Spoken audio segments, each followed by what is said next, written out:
So on the stage, you have three of the, I'd say top 10 brands, and three of the biggest brands in the industry. We'll start with you, Leo. As you see the current industry, given the regulatory matters and different formulations and cannabinoids, THCA to Delta 8, where are you seeing the consumer demand and why, essentially? So why are the consumers choosing what they're choosing, and what are you doing to make sure that you stay ahead of that evolutionary curve? So it's always been changing. We've always had overwhelming change. It's like every year is a new cannabinoid out, a new different product. I'd say one of the biggest ones right now is Delta 9 edibles. That's probably the best one, particularly the chocolate. And then seltzers have been making a huge impact as well too. THCA is probably the most selling cannabinoid right now as well too, on top of that. So yeah, that's really where we see everything moving going right now. On the beverage side, are you guys involved in beverage yet, or? We are releasing a beverage, should be at Champs Chicago actually. Great announcement for everyone. We're seeing the same trend towards beverage. We're seeing huge alcohol distributors get in, and we've made small investments into beverage, and I think we're gonna see a big kind of skyrocket in the beverage, and probably Q4 all the way into then 2025. Yeah, I went to a brewery the other day in Charlotte, North Carolina, and the two people sat next to me, they ordered a seltzer that was actually made at the brewery. So you're seeing a huge shift from alcohol even going into cannabis. I think High Times just did an article where they're like, millennials and everything, they don't want alcohol anymore, they want mushrooms and cannabis. So you're seeing a huge shift. JJ, what are you seeing in your world? JJ's a little bit more unique as he manufactures raw materials and sells direct to consumer. Our thing with Mellow has always been giving people an experience, right? So we came up with blends from the beginning, and we associated the blends with experiences. Our customers buy our products because of the experiences. We have not hopped on the trend of THCA. We feel a particular way about that. But as far as what people want, for us has been experiences, and they want to be able to feel something. So we blended different cannabinoids, psychoactive with non-psychoactive cannabinoids, and we really hit home with the entourage effect with that. We're also seeing the same thing with drinks. I think as more states regulate cannabinoids and set limits, it's really opened the door, and like you said, Bret, there's big alcohol distributors that are coming into the fold, and it's opening up a new market. So, I know it's discouraging sometimes to see regulations, like 5 milligram caps, but when one door closes, another one opens. Yeah, I always say life finds a way, if you will. So, although we don't like regulatory affairs, when they clamp down on vapes or high MG, gummies, the beverage door kind of opens or swings open really in the last year. So I think we've seen a huge beverage uptick, and also on the blend side, that's my company's a raw material company, so we do quite a bit of blending. What is the biggest, let's call them non-psychoactive, even though some of them have psychoactivity profiles, what's the best non-psychoactive gummy or cannabinoid to add into blend? In your opinion? I really like CBC because it's a potentiator, right? In most of our blends we have CBD, CBG as our bases, and we add CBC depending on what kind of effect that we want, right? I went to school for a long time, right? So I use my pharmacology knowledge to be able to do this, but also I personally tested. We do tons of testing, and I know it could be subjective, so we try and get as many people as possible to give us feedback. But I've always found that having non-psychoactives really mellows out and gives like a full effect on the intoxicant feeling that you're looking for. So I would say CBG and CBC. And explain that with CBC. I feel like CBC might not be a super known cannabinoid. Can you explain it a little bit? It's not, because you sell it too expensive. But no, it's CBC is found in all hemp. It's not found in major quantities, and I think that's a big reason why we don't see it too much. It's not as common as CBG or CBD, which is easy to track in volume. But essentially what it does, I like to call it as like the wingman of cannabinoids, right? it helps the other cannabinoids that you blend it with. So it can enhance the effect. And again, this is all subjective, right? You know, for me, it may be different than for you or for Shiky here, right? So we have found that when we do put it in with a certain blend, it you know, it enhances it. Awesome. All right, Shiky, last but not least, tell us about you and your world of hemp-derived cannabinoids. Yeah, so I'm seeing a lot of very interesting stuff here in our hemp-derived world as far as from the product development perspective and what we're seeing come into the market. We first launched a 0.5 gram Delta 8 disposable in the market when we started with this brand.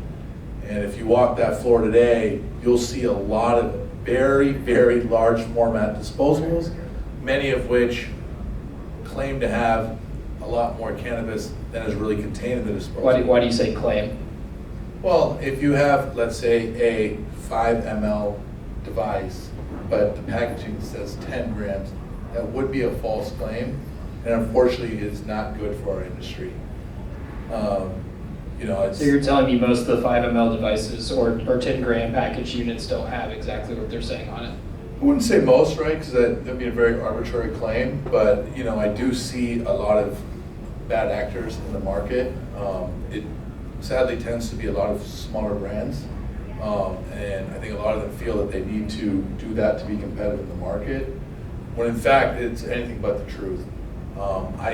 I see every 6 months or so a brand that starts extremely small and becomes very big very quickly because they maintain integrity of the product, they stay extremely compliant, and they focus on the thing that JJ does, right?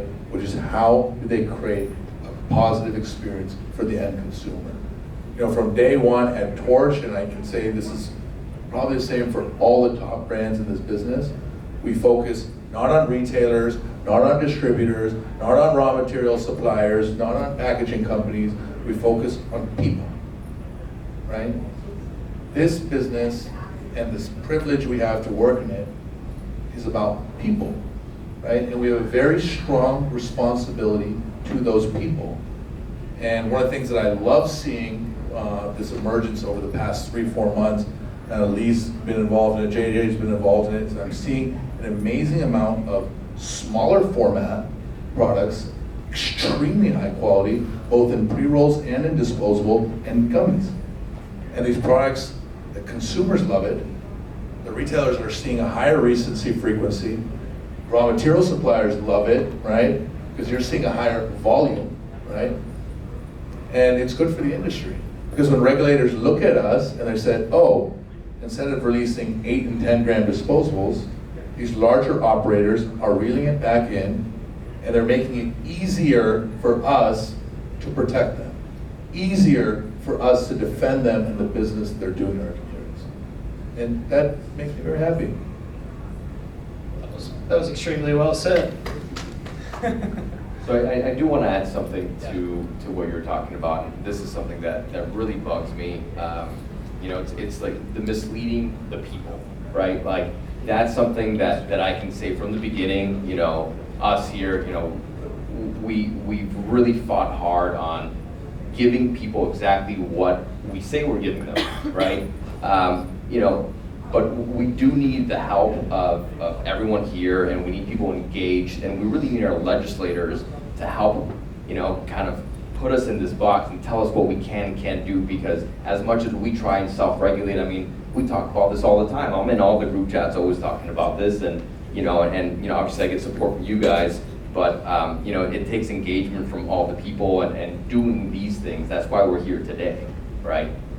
I think the biggest question that we get from regulators is what is the milligram cap? So I have my own opinions about this, but you know, let's pass the hat around. Is on ingestible products, how much per serving are you guys willing to let up? That's crazy because like one thing can affect someone differently. You know, someone might take 10 milligrams, someone might take 100 milligrams of serving. So there's a big variable there. All of our cannabinoid systems are different. So. Yeah, the way that I always describe this is it should be done through titration. And what that means is you start off small and you gradually go up. So this is why this is so hard, because I can say 25 milligrams, but Shiky might say 1,000 or 100, and Bret might say 2,000. And that's okay, because your 1,000, like what Lee was saying, is my 5 milligrams. So it really is subjective, but we do need something to stop the things that legislators are talking about. What legislators are talking about. It's a difficult conversation, because I know I've gone and testified in front of Tallahassee, and I've had people with cancer and lupus say, hey, I need 1,000 milligrams to function, and I would love to say, hey, 25 milligrams is the cap, but you're going to be eating and getting diabetes just to get your daily, livable dosage. So this is a really difficult subject, but if I had to give you an answer, I would say 50 milligrams should be the cap. I agree, yeah, 50 milligrams, yeah. Yeah, I would say probably north of that, but it's a really tough question, What Lee said is very pertinent. I may look like a large man, but my tolerance for anything. I can't take 5. It is very low, Yeah. right? And the other thing is, right, when we talk about the compassionate care side, right, which is, how I originally got exposed to this business, in the early 2000s as a juvenile cannabis patient in the state of California. It's tough, right? When we're talking about the terminally ill with chronic conditions that need large capacity, how do we solve for that? If I had a good answer, I would probably be hanging out somewhere on a beach, and we would figure this out. I don't have that answer today, but at least north, maybe at least 100 or slightly north of that would make me feel comfortable. Okay, on that vein, what about inhalables? That's an easier question too. I would say 3 grams. Anything more than that, you damage the product as you bake it. Yeah. You lose your terpene content and everything's gone, so. Agreed, it starts tasting kind of bad, As a businessman as well, putting my businessman hat on, right? Because I think about our business has an amazing ability to impact our states economically, right? Amazing impact. What I want to see is as much recency frequency in retail as possible. It's good for everybody in this room. Agreed. It's really good. I would love to see it 2 gram capped. And plus, it allows the consumer to try something new next time rather than hanging on to something for 2 months, which is just damaging the consumer experience 100%. Absolutely. See, the thing about the recency frequency is, right, disposables have actually a very low demand elasticity, Brett. Like, disposables in many people's household is similar to milk, right? They're just not going without it, right? So when they come back to get the disposable, not only are they buying that disposable, but that disposable serves as an anchor to drive the customer through the door. And the other things they buy really positively impact that retailer, right? Their pockets, and the amount of tax revenue they produce, which is good for everybody, right? Tax revenue produced is a good thing. Yeah, because the 5 grams don't sell for that much more than the 2 grams. I don't think they sell for any more, but you guys are an expert in that. So my last question, I think I'm about out of time, is compliance testing. Is how do you guys ensure, and I can speak to this too, but how do you guys ensure, starting with Leo, that your products are the finest quality as we talk about, quality testing, whether it's the device or the terpenes or the cannabinoids? I mean, there's a lot of things that go into this, and then on the last layer is obviously, what are you doing with your packaging at, one, to entice, adults to consume, but also, threading the fine line. Yeah, definitely. So we test everything religiously. Every device that comes in, every batch, we send that off for metal testing. Every time we get raw material, that gets a full panel, and then we test the final product at the end to make sure there's no contaminants that happen at the end. When Florida Health Department came through, one of our brands was one of the only that stayed because we have a very medicinal looking brand. So a lot of gummies and stuff got pulled because they had cartoons and whatnot on it. We batch test everything and date it, expiration date, doing everything that you're supposed to be doing that we're asking the regulators to regulate us. So I'd say with that, just everything is pristine. Test every batch. You got a lot of people making stuff in the garage still, so we really got to clean that up and make sure everything is GMP certified and everything. And there is room for I don't know how you would claim it. Push.com actually did it once, but they come into your warehouse and pick out products and certify your products. And I really think the industry would need that. Here in Tennessee, alcohol distributors are kind of requesting that from us, some type of third-party certification program. I guess to derail real quick, I mean, how far away from, Colorado's requiring me to be GMP, how far away from all of us should we just start becoming GMP? I know it's cost prohibitive, but at the end of the day, if we're going to be selling something that's consumed or ingested, should we just start requiring GMP? I agree. I think we should, and I know I've talked to you and JD and members of the association about us being the certifying body. We hire someone externally to do audits at our facilities. I think all of us sitting here, we're on the top tier of manufacturers and Right, and maybe it's not suppliers. GMP, but it's something Yeah. very, very, very close, right? Correct. Something that's not cost prohibitive, but, don't eat your lunch near the production floor and stuff like Correct. these things along those lines. Make sure you're track and tracing. Correct. I mean, and to answer your question, we're blessed. We have, we have our own lab that produces our oils. We co-pack. We pack our own products. So we do so much testing. I mean, we have 3 HPLCs in our facility. We have a GC. We have an analytical testing lab next door to us as well. So we're pretty lucky that we have multiple testing layers and every step of our manufacturing process when we do the packing as well, and then we send out to multiple labs. One thing that I've been asking for is standardized testing methods. This makes it really difficult for us because if I have this problem even with like the gold standard KCA, right? Sometimes I send things to KCA and it's not what it's supposed to be, and I send it to ACS and it's different, send it to Accurate and it's different, and my lab is different. So I don't know what to go with. I try, and something that I've spoken to legislators about. We want a standardized method of testing. As far as quality, I look at potency, right? Potency is the big thing. Making sure that there's no noise on chromatograms when I test my cannabinoids.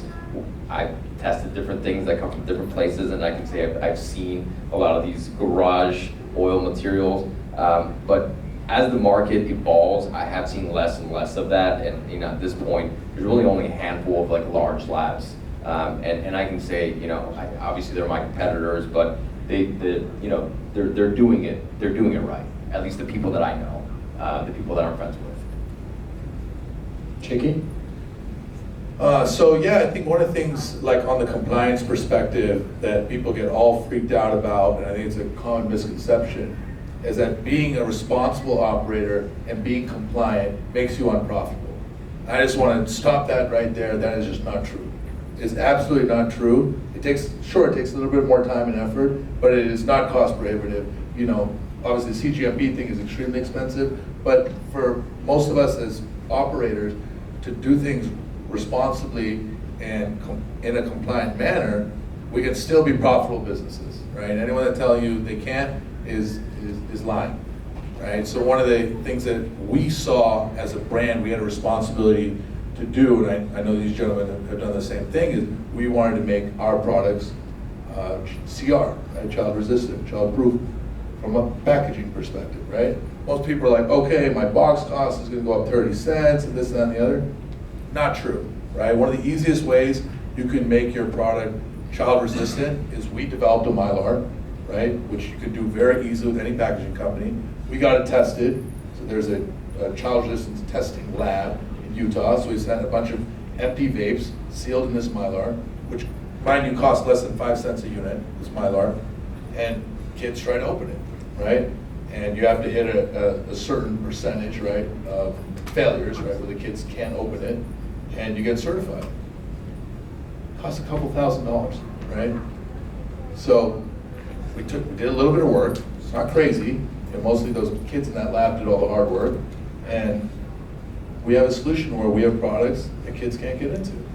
We feel good about it. We feel like we did the responsible thing, and no, we didn't hurt, our business financially. We didn't have to raise our prices. We just spent a little bit of time and effort to do the right thing. And Shiky, I want to add to that it takes people like you and us sitting up here to do that and kind of lead the way.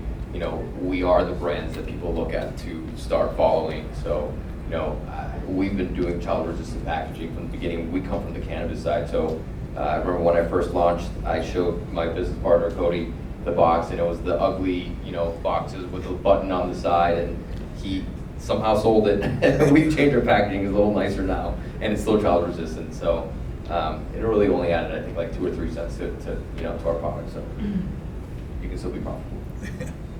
Yes, you can still definitely be profitable. All right, I think that's all we got. Does anyone have any questions? We got 5 more minutes. Okay, well, we got 5 minutes of questions then. JD, do you have a question, just since you raised your hand? No question. Okay.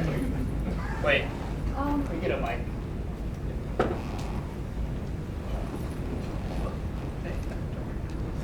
This guy's got a lot of money. Sorry, I was-